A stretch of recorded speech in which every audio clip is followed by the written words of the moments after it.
What's up for June? Saturn at its best, plus good views of Mars, Jupiter, and Jupiter's moons continue from dusk to dawn.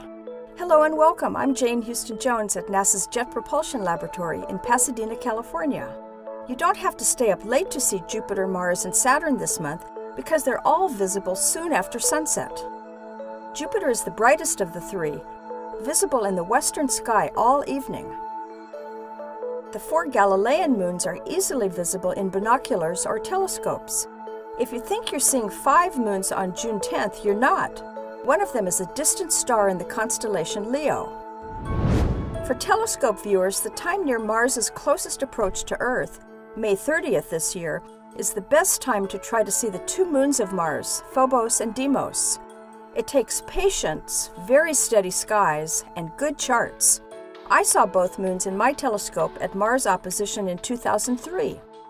Mars is still large and bright in early June, but it fades as speedy Earth, in its shorter orbit around the Sun, passes it. Saturn has been close to Mars recently. This month, Saturn reaches opposition, when Saturn, Earth, and the Sun are in a straight line, with Earth in the middle, providing the best and closest views of the ringed beauty and several of its moons. You'll be able to make out cloud bands in delicate shades of cream and butterscotch. They're fainter than the bands of Jupiter. Through a telescope, you'll see Saturn's rings tilted about as wide as they get, 26 degrees.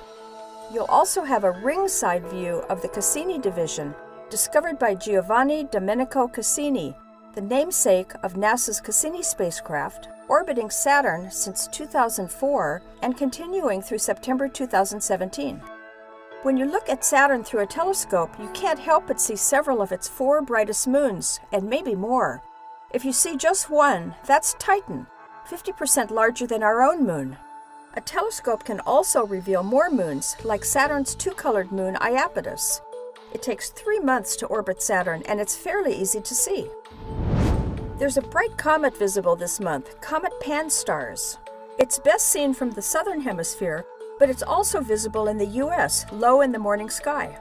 Comet Pan-STARRS can be seen through a telescope near the beautiful Helix Nebula on June 4th, but it's visible all month. You can catch up on current missions to comets, Jupiter, and Saturn, and all of NASA's other missions at www.nasa.gov. That's all for this month. I'm Jane Houston Jones.